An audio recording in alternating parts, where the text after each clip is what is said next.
만약에 어떤 고위 공직자가 공직 생활 내내 세금 빼돌려서 일제 샴푸 사고 가족이 초밥 먹고 쇠고기 먹었습니다. 그거 탄핵 사유가 됩니까? 이 질문에 답해야 한다고 생각합니다. 저는 그 정도는 된다고 생각합니다. 송영길 전 민주당 대표 같은 일부 운동권 정치인들이 겉으로 깨끗한 척 하면서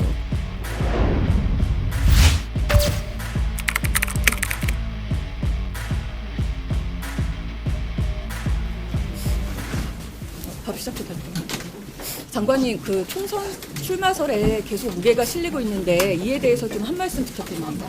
질문을 많이 하시는 건 이해하는데요. 제가 그거에 관해서는 충분히 말씀드렸다고 생각합니다. 오늘 더 드릴 말씀이 없네요.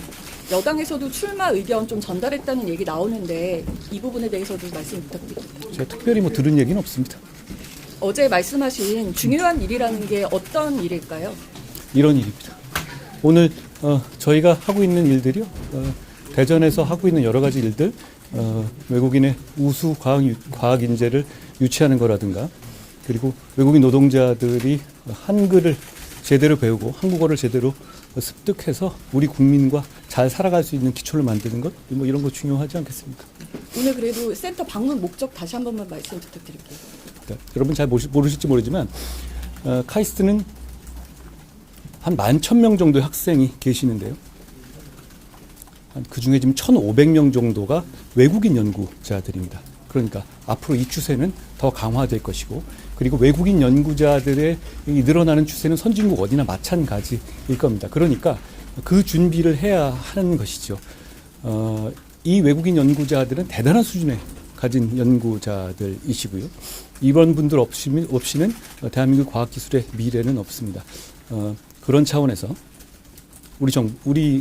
우리가 여기서 하고 싶어 하는 것은 어떤 것이냐면, 그런 보석 같은 외국인 과학기술 인재들이 비자에 대한 불안감, 미래에 관한 불안감 때문에 다른 나라로 떠나시지 않고 편안하게 계속 여기서 연구하고 대한민국에 계속 기여하실 수 있도록 비자 정책을 파격적으로 바꾸는 겁니다. 그런 차원을 설명드리기 위해서 제가 현장 얘기를 들으러 온 것이고요. 저희는 지금 대한민국에서 일하고 계시는, 대한민국에서 연구하고 계시는 이런 외국인 이 우수 과학 인재들이 지금 대부분 20대실 텐데요. 60대, 70대가 될 때까지 대한민국에서 이 과학 발전에 기여하시고 대한민국의 이 발전에 기여하시기를 기대합니다. 그렇기 때문에 누가 봐도 파격적인 비자 특혜를 드릴 겁니다. 누가 그리고 그 특혜를 드리는 게 너무한 거 아니냐고 물어보신다면 저는 우리 모두의 미래를 위한 특혜라고 말씀드리겠습니다. 오늘 그런 정책을 할 것이고요. 무엇보다도 여기까지 대한민국 오는 것은 우리 여기 대전에서 일하고 계시는 과학기술 연구자들의 공이 정말 컸다고 생각합니다.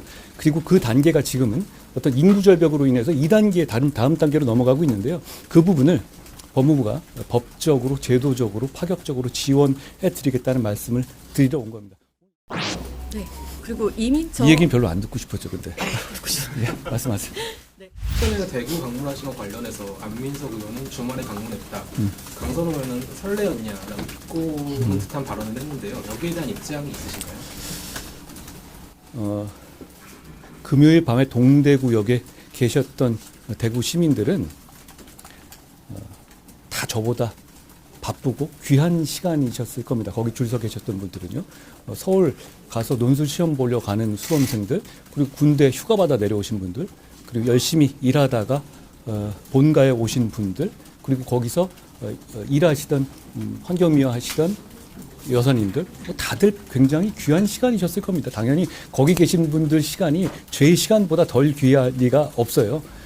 그리고 그렇게 선의로 계신 분들과 에게 제가 별거 아닌 성의를 보이는 건 당연한 것이고요. 저는 일정 끝났으니까 기차 끊기면 버스 타고 가면 되지 않습니까? 별거 아닙니다. 그렇게까지 말씀하실 건 아니라고 생각합니다. 저 민주당에서 검사 탄핵 계속 추진한다는 입장인데 이거에 대해서도 한 말씀 부탁드립니다. 꼭 검사 탄핵의 문제가 아니라 지금 누구는 대통령 탄핵도 얘기하던데요.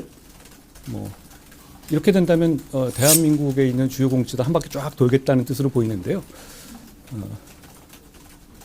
얼마 전에 제가 TV에서 이재명 대표가 이런 탄핵 남발에 관해서 언론의 질문을 받는 것을 봤습니다. 답을 이렇게 하시던데요. 국토 균형 발전이라고 답하시던데요.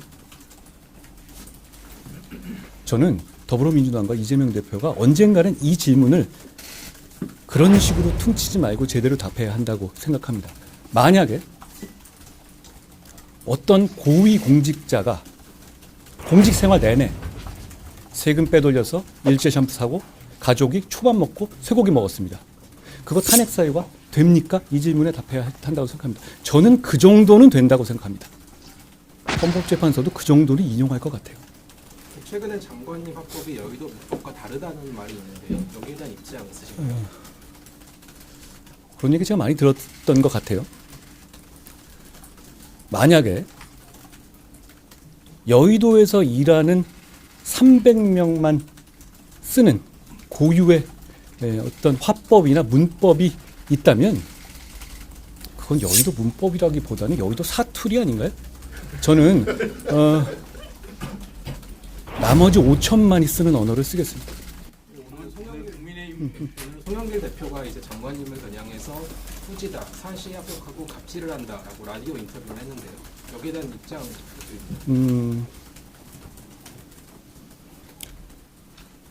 송영길 전 민주당 대표 같은 일부 운동권 정치인들이 겉으로 깨끗한 척 하면서 NHK 다니고 대우 같은 재벌 뒷돈 받을 때 저는 어떤 정권에서나 재벌과 사회적 강자에 대한 수사를 엄정하게 했다는 말씀 드리겠습니다. 저 이정석 검사 위원장이 대전 방문하시는데 누구? 이뇨한 혁신위원장 방문하는데 만나실 생각은 없습니다. 제 일정과는 무관한 일정으로 알고 있습니다. 저 이정석 검사 검찰 수사에 대해서 민주당이 수사 쇼다 이렇게 얘기를 했는데 여기에 대해서는 또 말씀하실 게 있으실까요? 어떤 조직이든 간에 과오가 있을 수, 조직의 과오가 아니라 개인의 과오는 당연히 있을 수 있는 겁니다. 그런데 그런 그 문제가 생겼을 때 대한민국의 시스템이 작동하느냐 아니냐가 문제인 것인데요. 저는 엄정하게 시스템이 작동하고 있다고 생각합니다. 이 법 앞에 예외는 없습니다. 뭐 더 해도 됩니다. 올해 많이 오셨는데. 이준석 대표가 단계역 동참하는 장관이 동시될 수 있다고 발언을 하셨는데 이에 대한 입장도 혹시 있으시면 말씀해 주세요. 저에 대해서 말씀해 주신 분이 굉장히 많으니까요. 제가 그거 하나하나 제가 뭐 말씀드리는 건 오히려 적절하지 않은 것 같아요. 또 이번 주에 울산 방문도 예정이 되셨는데 이렇게 연속적인 현장 방문이 일각에서는 이제 정치 행보 스타일 아니냐라는 얘기 나오는데요. 그동안에 제가 국회 일정이 굉장히 많이 연속되고 있었죠. 아마 다른 전임 법무부 장관들에 비해서 제가 현장을 방문하는 횟수가 적을 겁니다. 그리고 제가 가는 일들이 뭐 저는 이렇게 많이 와주신 거 추운데 많이 와주신 거 죄송하긴 한데 저희가 하는 중요한 정책들 이렇게 잘 소개할 수 있는 기회가 된 점에 대해서 좀 좋게 생각합니다. 마지막으로 다시 한번 여쭙겠습니다. 그 총선 출마서 아무래도 제일 관심이 가는 문제여서요.